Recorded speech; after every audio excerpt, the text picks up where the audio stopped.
Meus caros alunos, bom dia novamente.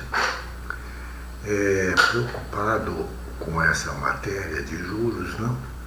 Porque o nosso volume da professora Maria Helena, ela faz ali várias colocações e muito dessa matéria ela fala da taxa Selic e de uma série de recomendações, né, legais do Superior Tribunal.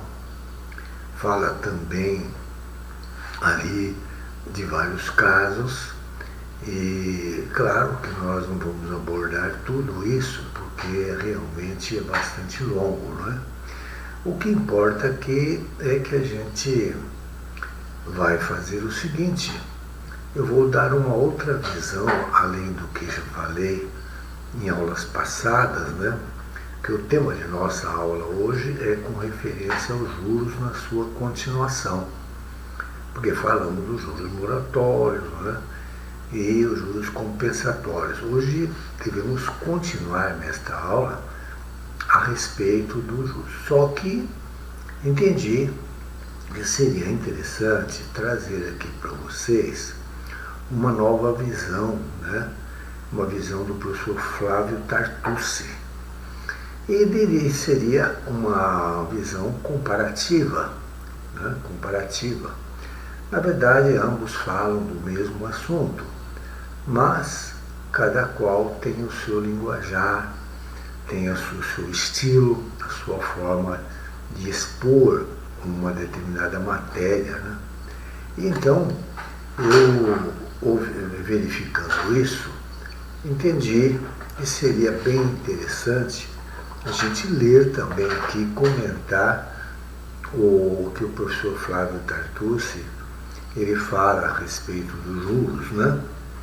E ele, na sua página do seu livro mais novo, na sua página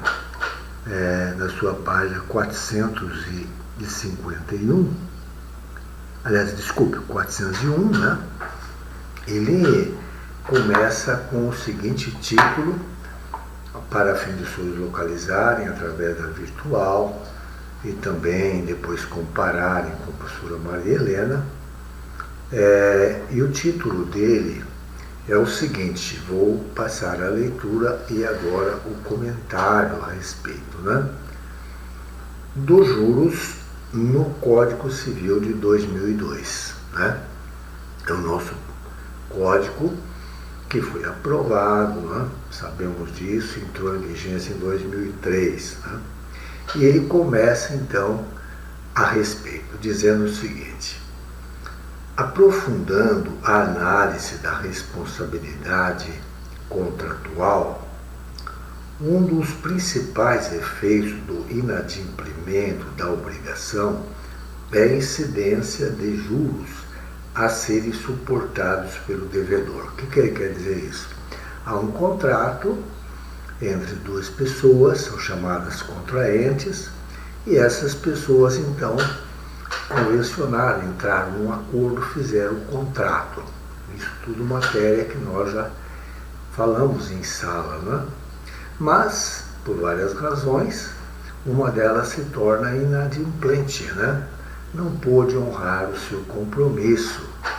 E então advém dali o fato dos juros, que na realidade é a cobrança, né, de uma taxa sobre aquele inadimplente, chamada taxa de juros, né? Esses juros podem ser compensatórios e moratórios. No caso aqui, os juros moratórios. Falamos já intensamente na aula passada em face da mora, né?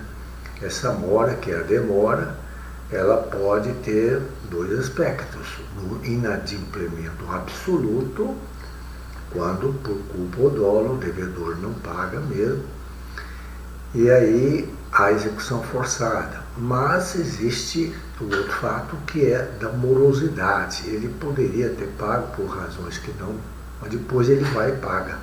É o caso da mora. Falamos também intensamente na aula passada. Continua então. Os juros podem ser conceituados como sendo frutos civis ou rendimentos devidos pela utilização de um capital alheio. Falamos nisso com a professora Maria Helena. Vejo que aí o entendimento é igual. Então, alguém empresta um valor para alguém, esse valor é um capital, o A empresta para B, né? E o que ocorre é que o B vai se utilizar desse capital, né, do A, de modo que o A poderia até perder, né? Falamos disso em aulas passadas, este capital. Então, os juros, na verdade, já são de antemão previstos aí, né? E, na verdade, nós já falamos nisso na cláusula penal, né? Muito bem. No âmbito do direito civil, os juros podem ser assim classificados, diz aqui o professor Flávio. Primeiro, quanto à origem.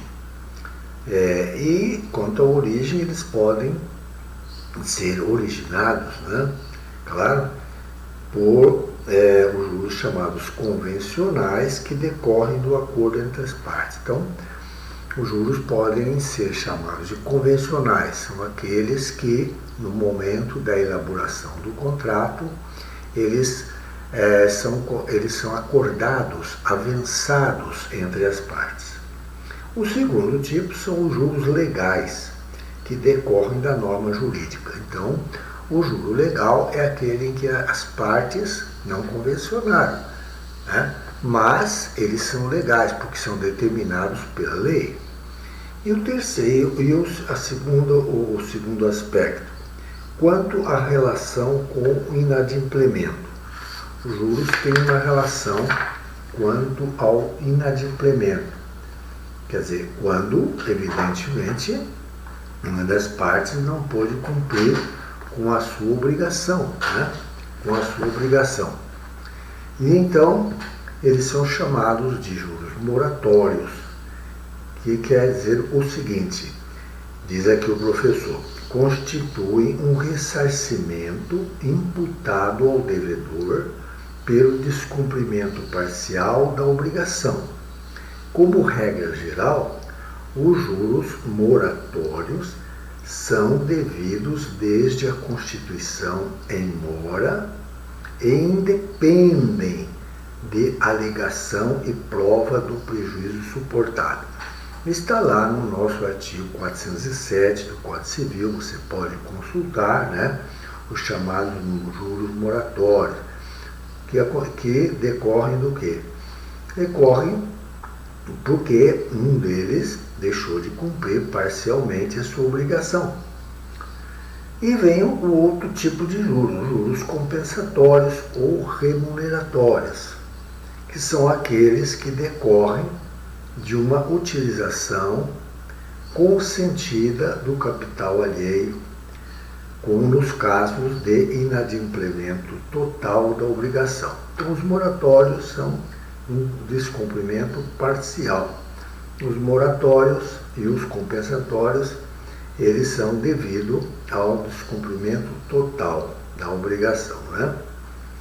E, na realidade, são aqueles, repetimos, que decorrem de uma utilização consentida do capital. O que é consentida? Porque, claro, alguém fez um mútuo, por exemplo, e então, naquele momento, se falou sobre os juros, que seriam os convencionais aí, não é? E continua o texto aqui do professor.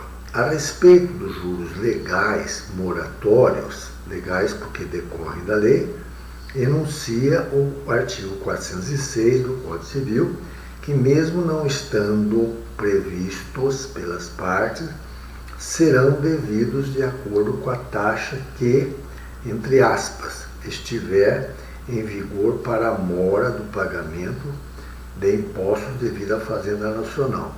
Quer dizer, esse tipo de juros legais moratórios, né, eles, mesmo que não estiverem previstos pelas partes no momento da celebração do contrato, a gente vai descobrir que são aqueles que são devidos à Fazenda Nacional, né? Na opinião do professor Flávio, o correto posicionamento a respeito desse dispositivo é ser a taxa mencionada, aquela prevista lá no artigo 161, parágrafo 1º do Código Tributário Nacional. Repito, a professora Maria Helena, às vezes ela fala em CTN. CTN é o nosso Código Tributário Nacional, ou seja, 1% ao mês, né, que corresponderia a 12% ao ano. Nesse sentido, há um enunciado doutrinário 20 da primeira jornada de direito civil, com o conteúdo a que se filia. E diz lá, aqui é o aspecto legal, aliás, de um enunciado, de tal maneira que a gente vai ler também. A taxa de juros moratórios a que se refere o artigo 406 é aquela do artigo 161, parágrafo 1º do Código Tributário Nacional, ou seja, 1% ao mês. A utilização da taxa Selic como índice de apuração de juros legais não é juridicamente segura, porque impede o prévio conhecimento dos juros, né? Porque não se sabe, porque ela pode variar, é claro, né? O juros não é operacional, porque o seu uso será inviável sempre que se calcularem somente juros ou somente a correção monetária. A correção monetária é a atualização da moeda, né? É incompatível com a regra do 591 do novo Código Civil, que permite apenas a capitalização anual dos juros e pode ser incompatível com o artigo 192, parágrafo 3º da Constituição Federal, se resultar em juros reais superiores a 12% ao ano. E continua. Consigne-se, ou seja, coloque-se, né, assinale-se, né, consignar aí quer dizer assinalar, que este enunciado vem sendo aplicado em vários julgados do Superior Tribunal de Justiça. Nesse sentido, por todos ver, aí ele cita aqui uma série de entendimentos do Superior Tribunal de Justiça, né? E que nós não vamos citar todos aqui, claro. E vamos em frente logo após a citação, né? De qualquer forma, esse entendimento está longe de ser unânime, eis que há julgados do Superior Tribunal de Justiça que aplicam a taxa Selic como referência. E nesse sentido ele dá uma série de julgamentos, né? Então, a respeito da aplicação. Porque, como dissemos assim, reduzindo tudo isso, não se admite a taxa Selic, se admite aquilo que, na verdade, fala o chamado Código Tributário Nacional, né? E vamos em frente, porque o assunto ele não é tão longo, mas, em realidade, ele comporta assim, vários entendimentos, né? Pois bem, a matéria que sempre suscita debates, é isso que nós estamos falando, é aquela relacionada com a taxa de juros a ser cobrada pelas instituições dos bancos, bancárias e financeiras do Brasil. Então aí chegamos a um ponto em que, na realidade, se pergunta assim, qual é a taxa então que é cobrada? Os bancos.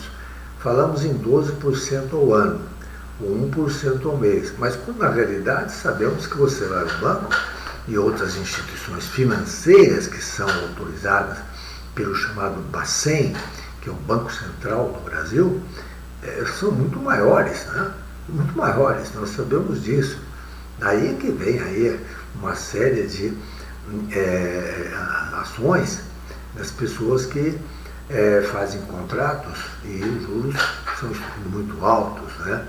E é preciso depois fazer uma revisão contratual. Então, daí é que começa essa grande discussão que nós estamos colocando aqui para os senhores, né? Continuo. Entendemos, diz o professor Flávio, ser lamentável o tratamento, muitas vezes, dado pela jurisprudência ao tema. Aqui ele diz o seguinte, porque quando se discute, e a discussão vai para a máquina judiciária, existe, assim, uma diversidade de entendimentos. E isso que ele está falando é de se lamentar, né? Porque não existe uma unanimidade, né? E continua aqui. Uma vez que é comum às instituições bancárias cobrarem juros excessivamente abusivos, que eu falei agora há pouco.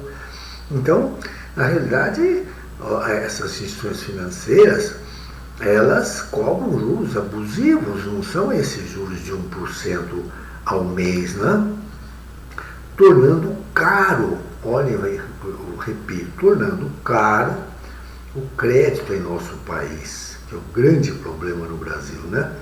Isso também ocorre com as empresas financeiras, caso daquelas que prestam serviço de cartão de crédito, né? Vocês vejam aí as taxas que a televisão dá aí, os cartões de crédito, eles são extremamente abusivas, né? E aí cria um grande problema, porque os juros são extremamente caros, né? Ponto final. Ele continua. Em suma, é lamentável o teor daquela súmula 596 do Supremo Tribunal, pela qual as instituições bancárias, como integrantes do sistema financeiro nacional, não estão sujeitas à lei da usura. Essa lei da usura, ela é de 1933. A usura quer dizer o seguinte, as pessoas que antigamente e até hoje, né, são os agiotas que cobram juros extorsivos. Naquela época veio essa lei. Mas nós sabemos que, então, o que se está falando aqui é que os juros hoje são extorsivos e, na realidade, são verdadeiras agiotas, né, falamos assim, e isso, na verdade, essa súmula do 596, ela permite, no fundo, né, que se cobrem essas coisas. Como é que fica a nossa situação do povo, de todos nós? Então, desse modo, não há como concordar com o teor da súmula 283 do Superior Tribunal de Justiça, a qual prevê que as empresas administradoras de cartão de crédito são instituições financeiras e, por isso, os juros remuneratórios por elas cobrados não sofrem as limitações da lei da usura, porque a lei da usura, ela põe limites. Repito, a lei da usura põe limites. Mas, fundo, apesar dessa lei ser assim, o Supremo Tribunal tem outro entendimento, e essas instituições financeiras também. Este é o X da questão que nós estamos lendo aqui, é isso aí. É o entendimento, é o âmago, é o coração da questão aí. E aí o professor diz assim, compreendemos que a lei de usura está em total sintonia com a proteção daqueles que são vulneráveis. Quem são eles? Somos nós, os consumidores, né, que pagamos juros altíssimos quando fazemos empréstimo, e aderentes contratuais, ou seja, aqueles que fazem contratos, né, e que sofrem esses juros abusivos, constante do Código de Defesa do Consumidor e do Código Civil de 2002. Então, esses juros são abusivos cobrados, né, de tal maneira que não condiz com aquilo que o Código Civil fala e também com o Código que fala, o Código de Defesa do Consumidor, né?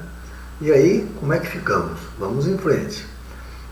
Vamos lá. O que se tem entendido na jurisprudência superior, a jurisprudência superior, o que é isso aí?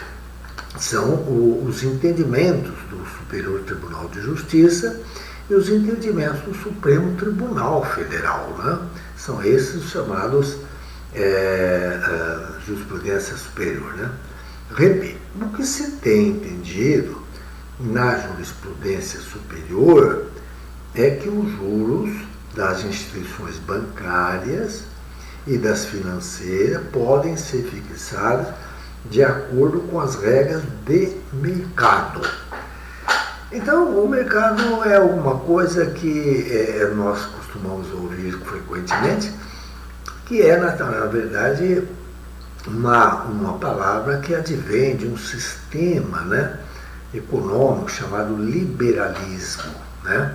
E hoje nós vivemos isso aí, nesse liberalismo. E ele é que permite, né, o livre mercado. E aí vem um problema sério. Quando o livre mercado prepondera, muitas vezes nós, consumidores, ficamos na mão de grandes bancos e financistas que detêm esse poder de cobrar juros praticamente o que querem. E aí tem que haver uma intervenção do Estado, né? Porque o Estado é que tem que nos proteger, essa é a ideia. E aqui continuamos, né? Em paradigmática decisão do ano 2008, o STJ, o Superior Tribunal de Justiça, concluiu de forma definitiva. Então, em 2008, né, o STJ teve lá uma conclusão que diz o seguinte, aspas, vou ler inteirinho, porque aqui é uma decisão, eles sumular quer dizer, eles fazem uma síntese do caso e fazem a conclusão. Então, digamos, vamos lá. Direito processual civil e bancário. Recurso especial que chegou à mão do Superior Tribunal de Justiça. O que era? Ação revisional de cláusulas de contrato bancário. Ponto. Incidente de processo repetitivo. Juros remuneratórios, configuração da mora, juros moratórios, inscrição, manutenção em cadastro de inadimplência. Aqui ele faz uma síntese deste processo, que é um processo, e outros já tinham vindo, por isso que ele usou a palavra repetitivo, e já a decisão primária, a primeira decisão até se aplica aos demais que têm essa característica. E é um processo que fala dos juros remuneratórios e da configuração da mora, né? É isso aí. Isso é que eu li, é a síntese desse processo, né? Muito bem. Aí continuamos.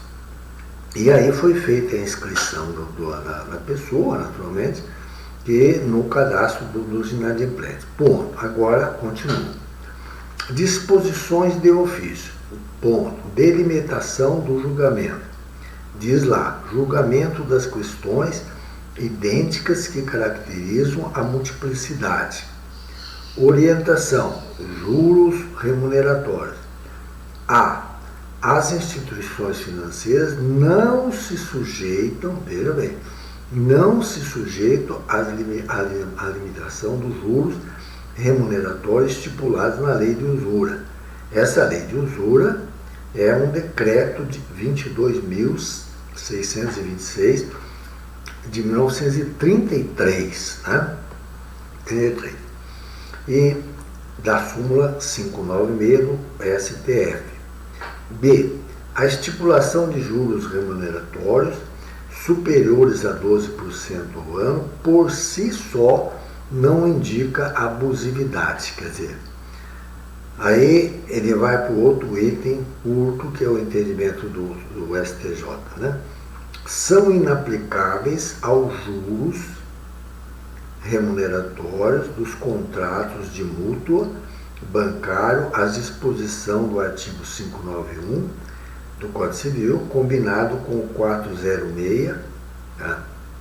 É admitida a revisão de taxa de juros remuneratórios em situações excepcionais, desde caracterizada a relação de consumo e abusividade, abre parênteses, capaz de colocar o consumidor em desvantagem em desvantagem exagerada. Isso está no artigo 51 do parágrafo 1º do Código de Defesa do Consumidor.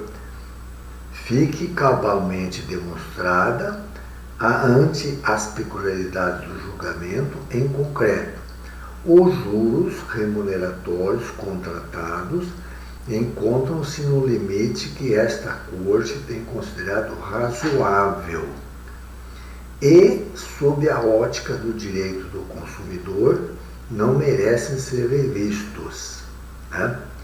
Porquanto não demonstrada a onerosidade excessiva. Aí esse julgamento exigiu o seguinte, na realidade, o que está barrando os juros ali, né, abusivos, seria o Código do Consumidor. Muito bem. Aliás, diz o professor na continuidade da leitura, mais recentemente, o STJ, o Superior Tribunal de Justiça, concluiu que, não sendo fixados os juros pelas partes em contrato bancário, incidem as taxas de mercado e não a do artigo 406 do Código Civil. Em suma, as regras mercadológicas prevalecem sobre a própria lei. O julgado foi assim publicado no informativo número 434 do STJ. Ele vai dizer aqui esse julgado. Resumindo tudo isso aí, quer dizer, na realidade, a lei, né, dispõe em artigos do Código Civil que as taxas seriam aquelas convencionadas e que se reportam ao Código Tributário Nacional, etc. Mas no fundo, na hora de você firmar o contrato, o que vai prevalecer são aquelas das instituições financeiras que têm liberdade, né, para adotar os seus juros, que são até, e nós dissemos acima, que são abusivos, né? E tudo isso que o professor fala é que, lamentavelmente, o que ocorre é que foram também endossadas através de entendimento do Supremo Tribunal e do Superior Tribunal de Justiça. E aí como é que ficamos, não? Como ficamos no Brasil? Muito bem. E vem agora um novo julgado aqui publicado, um informativo. Repetitivo. Cheque especial, juros remuneratórios, acessão ao julgar recurso representativo de controvérsia do artigo 543 e da resolução, da resolução 8/2008 do STJ, sobre a legalidade da cobrança de juros remuneratórios, né, decorrente do contrato bancário, quando não há prova da taxa pactuada e quando a cláusula ajustada entre as partes não tenha indicado o percentual a ser observado. Reafirmou a jurisprudência desse Superior Tribunal de que, vou devagar, quando a taxa de juros no momento da elaboração do contrato, ela não foi pactuada. Neste caso, o juiz deve limitar os juros remuneratórios à taxa média do mercado, divulgada pelo Banco Central, Bacen, salvo se menor a taxa cobrada pelo próprio banco, mais vantajosa para o cliente. Anotou-se que o caso dos autos, quer dizer, desse julgamento, né, é uma ação de revisão de cláusula de contrato de cheque especial combinada com a repetição de indébito em que o Tribunal ACOL, que é o tribunal sempre anterior ao superior, né? Superior Tribunal de Justiça, constatou não haver no contrato firmado o percentual da taxa para a cobrança de juros remuneratório, apesar de eles estarem previstos em uma das cláusulas do contrato, né? Aí ele continua também e dá a sua colocação. O professor, discordando dessa forma de julgar, este autor entende que no tocante aos juros convencionais, quer dizer, quando as partes ao fazer o contrato convencionaram, porque às vezes elas poderiam não ter convencionado, né, essa taxa, né, aos juros convencionais, no máximo por força de convenção no instrumento obrigacional é o contrato, né, poderá ser exigida a taxa em dobro da taxa legal, ou seja, 2% ao mês ao invés de 1% que a Constituição falava, né? Era 1% ao mês. Pela previsão do artigo 1º da Lei da Usura, porque a Lei da Usura que nós falamos, de 1933, que não foi revogada. Essa lei até hoje está em vigência. Ela limitava, ela segurava, então, esses absurdos de cobrança de juros além do que os legais, né? Que não foi revogada em combinação com o artigo 406, né, do Código Civil. Esta também é a taxa a ser cobrada no caso de mútuo. Mútuo bancário, que é quando você vai ao banco e faz empréstimo. Mútuo bancário de natureza onerosa, vocês têm que pagar juros. Denominado mútuo federatício. Mútuo federatício é o mútuo feito em banco, né? E na verdade, não só em banco, mas aí essa taxa é chamada federatício porque ela é onerosa. Onerosa quer dizer, você tem que pagar juros, é claro, né? Pois se trata do máximo possível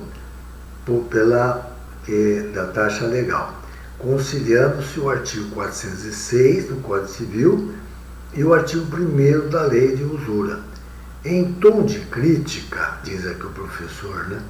Repito, em tom de crítica, fazemos nossas as palavras dos doutrinadores Pablo Stozzi Galiano e Rodolfo Pamplona. Agora vamos ler, porque às vezes o assunto parece que é confuso, né?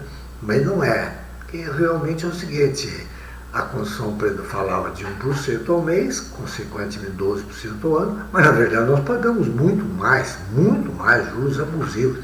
É isso que falamos acima na leitura e comentário. E agora ele pega, o professor Flávio, ele adota as palavras aqui do Pablo e do Rodolfo, fazendo uma crítica, né?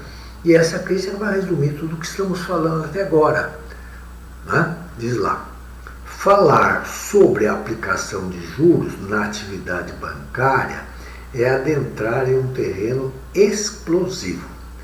De fato, fizemos questão de mostrar como a disciplina genérica do Instituto de Juros, né, bem como as peculiaridades encontradas em uma relação jurídica especial, como é a trabalhista, em que o próprio ordenamento jurídico, né, reconhece as desigualdades dos sujeitos e busca tutelá-los de forma efetiva, reconhecendo que, mesmo ali nessa relação, né, trabalhista, ainda é observada, no final das contas, a regra geral.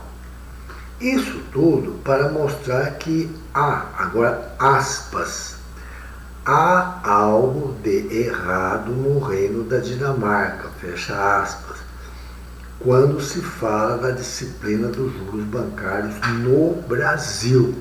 No Brasil. Em nosso entendimento, quer dizer, do professor Flávio agora, né, ele diz assim: sob o argumento de que a atividade financeira é essencialmente instável e que a imobilização da taxa de juros prejudicaria o desenvolvimento do país, inúmeros abusos são cometidos em detrimento, repito, em desfavor, né, sempre da parte mais fraca, o correntista, o depositante e o poupador. Então, Ele quer dizer, em outras palavras, o seguinte, que embora a lei fale de 1%, aquela coisa toda, na realidade as instituições financeiras, né, bancos, eles cobram taxas muito mais altas, abusivas, né, abusivas. Então, aí porque os jornais, como sempre comentam, né, ao final do ano, o balanço dos bancos, né, sempre os bancos têm o quê? Um superávit, né, extraordinário, em bilhões, né, de lucro. E nós, consumidores, né, correntistas, poupadores, não ganhamos nada. No caso da poupança, por exemplo, né, chega a ser negativa, para nós, aí, um poupador, que incentivo ele tem? Que incentivos tem? Muito bem. É uma questão longa, que vai longe. Aí diz o professor aqui, né? Em verdade, vive-se um total paradoxo no Brasil.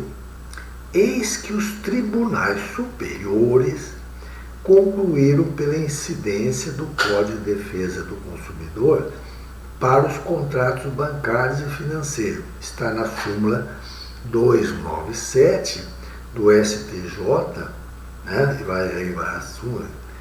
Porém, não obstante, o espírito da lei consumerista, a lei consumerista é a lei do Código de Defesa do Consumidor, né?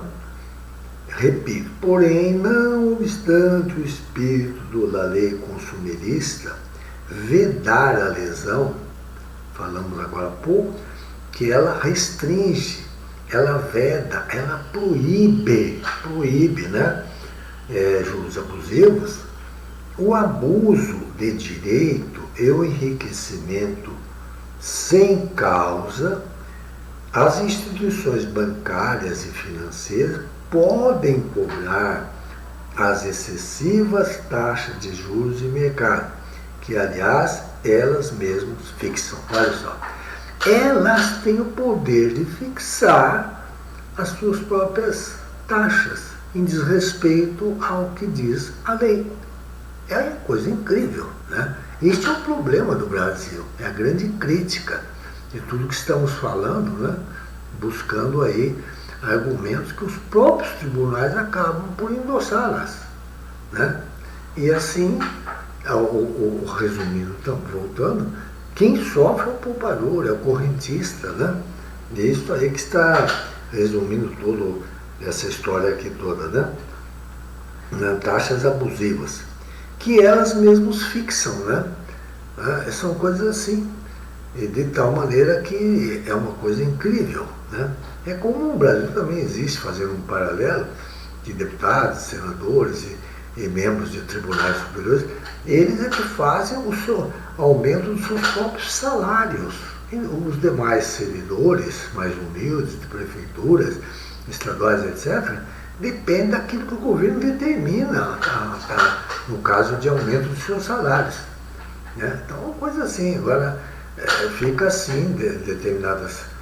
Daí porque se fala tanto no Brasil que há uma desigualdade social muito grande, né?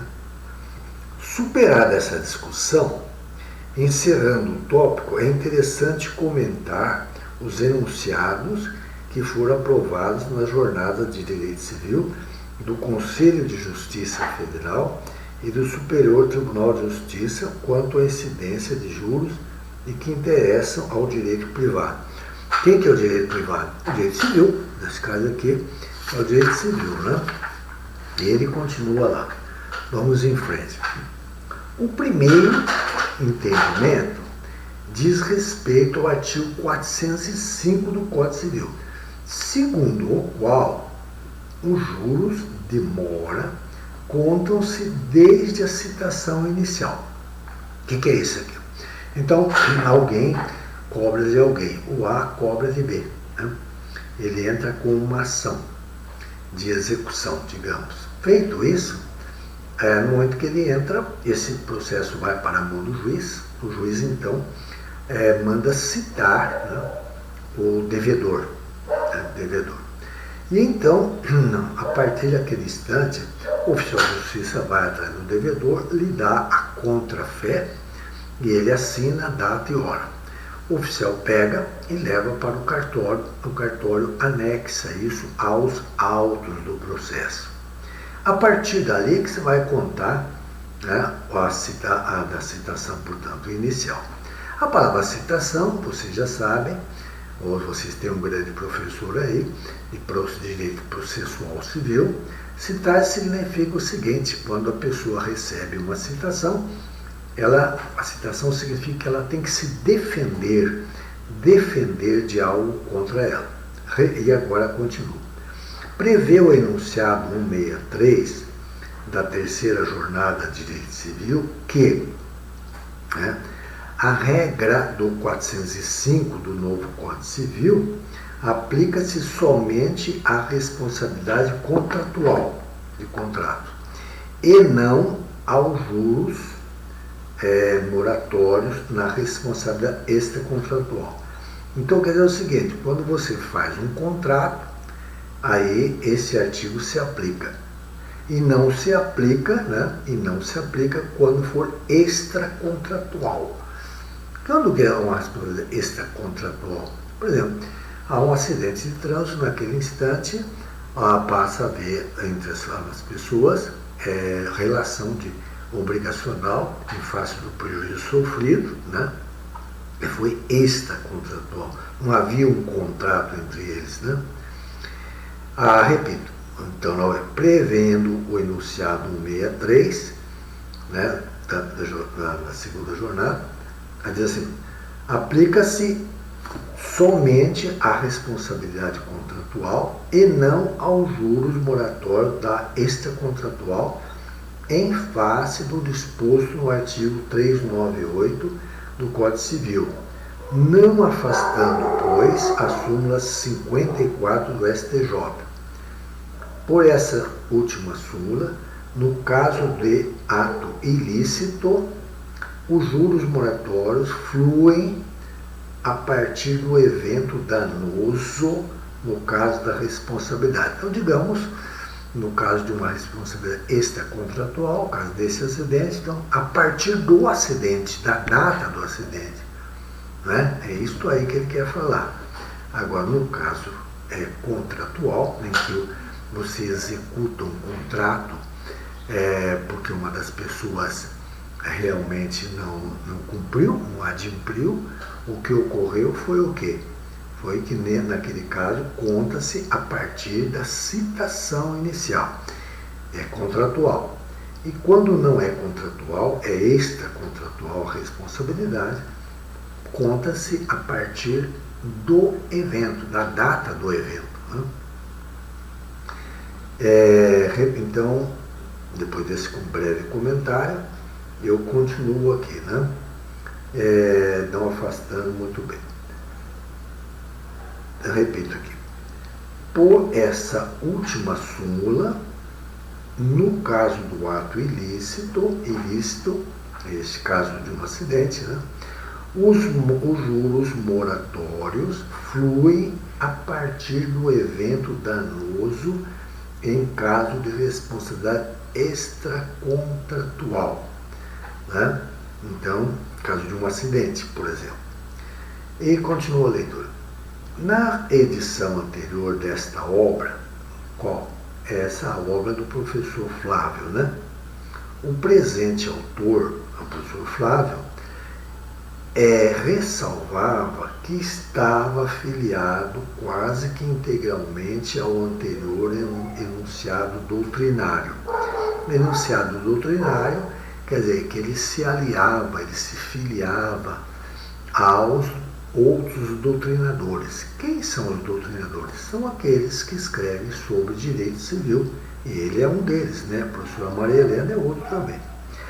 Continua. Isso porque cabia uma pequena ressalva de que, no caso da responsabilidade civil contratual, em havendo a mora de obrigação líquida e vencida, os juros devem ser contados a partir da data do inadimplemento. Eis que esse A aqui é com H, né, que existe a mora solvende, já estudamos isso, mora do devedor ex re, com aplicação da máxima do dia interpellato pro homine. Em suma, o artigo 405 do Código Civil deve incidir somente aos casos de obrigação líquida e não vencida. Então, aí esse caso, né? Ele, 405, é aquela que diz lá, falando acima, da responsabilidade contratual, que incide, portanto, na responsabilidade contratual, né? Mas somente quando a dívida é líquida e não vencida. Muito bem. Aliás, desculpe, a dívida, obrigação líquida e vencida. Agora vamos concluir essa parte do professor, né, na visão dele. Nessa linha de conclusão, a quinta jornada de direito civil aprovou-se o seguinte enunciado de autoria de Marco Jorge Catalã, abre aspas: os juros de mora nas obrigações negociais fluem, quer dizer, correm a partir do advento do termo da obrigação. Quer dizer, o que é o advento do termo da obrigação? É o dia em que a obrigação deveria ter sido cumprida e não foi. Continuo.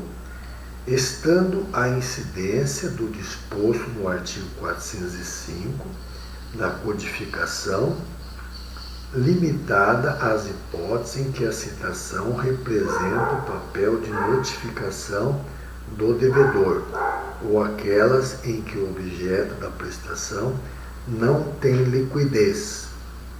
Então, tem liquidez quer dizer o seguinte: quando a dívida ela não está expressamente colocado o seu valor, isso é ilíquida, ela deverá ser liquidada, né?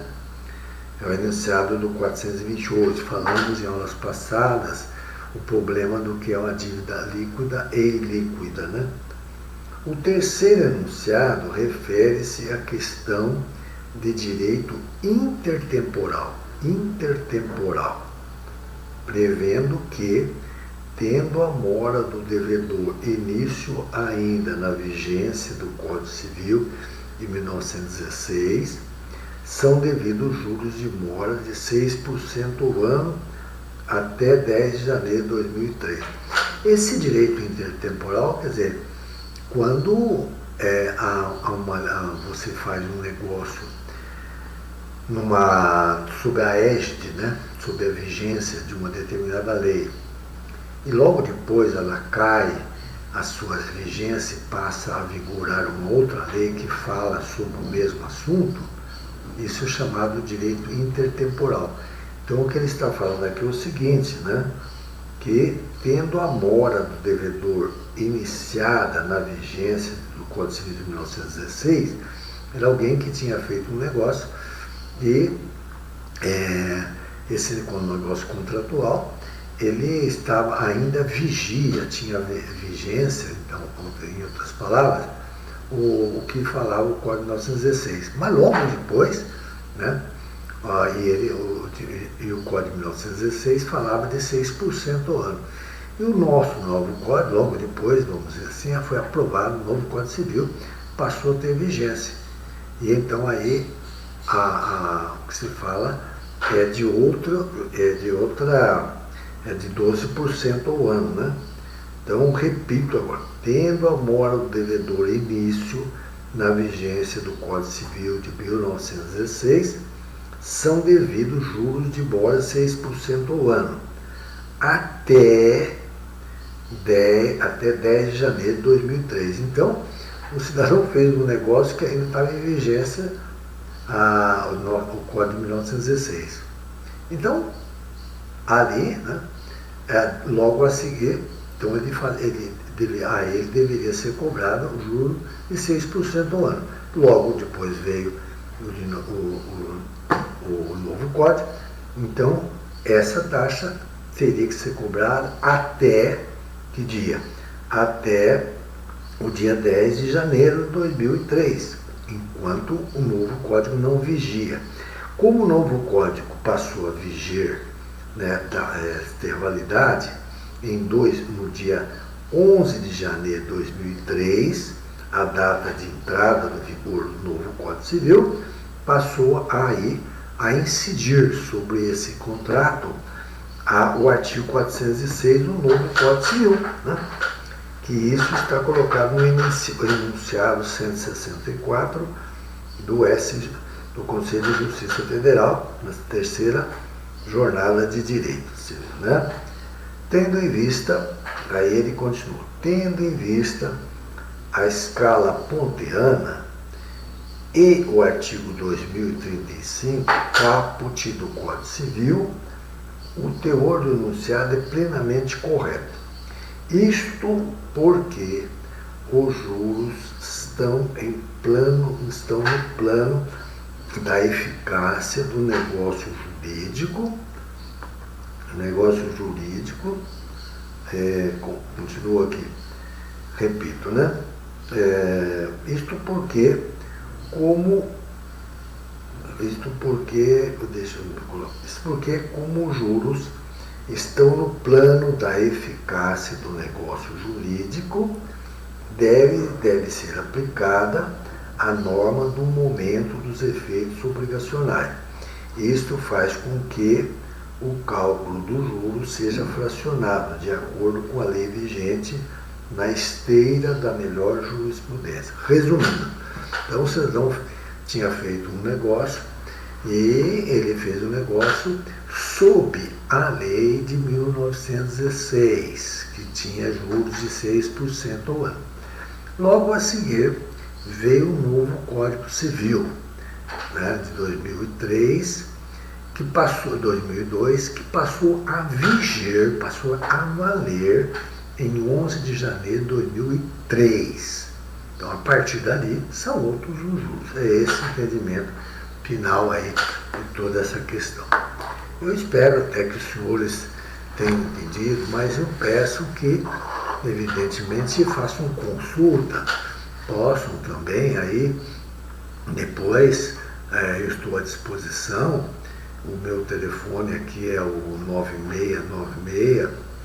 9696-9908, para que a gente possa até enviar esse texto via e-mail, né? É o texto da professora Maria Helena, embora eles tenham na nossa biblioteca virtual, acredito, sem dúvida alguma, para ficar claro, porque são entendimentos e a gente vai lendo, aí não há como, temos que ler, porque são enunciados, são artigos da lei, que nós temos que interpretá-los. E eu espero que eu tenha sido até entendido nesse sentido. Mas é muito claro, também, por outro lado, que às vezes possa não ter havido um bom entendimento. Por isso, me peço aos senhores que essa matéria, como está aí colocada, né, acabei de enunciar os textos, poderiam ser realmente colocados aí para os senhores de uma forma visual, porque às vezes é claro uma palavra ou outra, porque a gente explica várias vezes, vai e volta, retornando o texto, com o intuito claro de tornar mais visível, melhor entendimento, né, nesse sentido. Mas é por aí que estamos trabalhando com os senhores e vamos aí para o próximo assunto da professora. Ele fala sobre purgação da mora, matéria que já falei em aulas passadas. Fala-se também aqui da cláusula penal, matéria também que já trabalhei com os senhores em aulas passadas, já gravadas, né? E que são coisas que devem ser consultadas. Porque em aulas subsequentes aí, eu agora passo a pegar o livro sobre Maria Helena, né? Ela, depois de abarcar os juros moratórios, os juros moratórios e tal, né? Ela vai aqui falar a respeito da extensão dos juros moratórios, né? E a extensão desses juros, cada autor tem uma forma de falar, ela abarca esse aspecto aqui, em que aí nós ainda não pudemos abordar, porque o professor Luiz Flávio, eu percebo que a diferenciação. A professora Maria Helena, na minha visão muito humilde, né, eu vejo que ela é bastante prolixa, ela traz casos, e muitos casos no rodapé, que não haveria tempo assim, porque são citações longas, né, da jurisprudência. E ela, após, estou agora folheando o livro da professora Maria Helena, após ter falado sobre os juros moratórios, etc., aqui, ela vai para o último aspecto do nosso assunto, ainda sobre juros, que é falar aqui sobre a extensão dos juros moratórios, né? Que eu não vou ter tempo nesta aula de hoje, e abarcarei num outro momento. E ela fala também sobre o momento da fluência dos juros de mora, né? Que na verdade é isso que acabamos de falar aí com o professor Luiz Flávio. Ela fala de uma outra maneira. E eu então recomendo aos senhores que, como já falei com o professor Luiz Flávio, ele sintetizou de outra maneira, vocês poderão consultar aí o texto da extensão dos juros, que tem todos esses vários enunciados, cada qual fala de uma maneira, né? A partir da citação, e a citação equivale à interpelação, os momentos da fluência dos juros, porque ela tem um outro linguajar, né? É muito interessante, mas é tudo isso que eu acabei de dizer. Na sequência, ela falou sobre a prorrogação da mora, que já falei em aulas passadas, e a cessação da mora. Isso aí é matéria que já falamos. E, na sequência, também ela trabalha o tema de perdas e danos. E aí, já matéria que também já falei em aulas passadas, porque o que aconteceu? É que à medida que eu falava do problema do inadimplemento absoluto e da mora, a professora Maria Helena falava sobre a cláusula penal, ela falava sobre perdas e danos. Nós já falamos também sobre isso. Então, eu agradeço a atenção dos senhores, extremamente, e peço ao senhor que esteja guardando a todos nós, né, com as suas mãos, para que todos possamos regressar aos nossos trabalhos tão gostosos na sala de aula, não é, com a presença de vocês, que realmente me alenta bastante.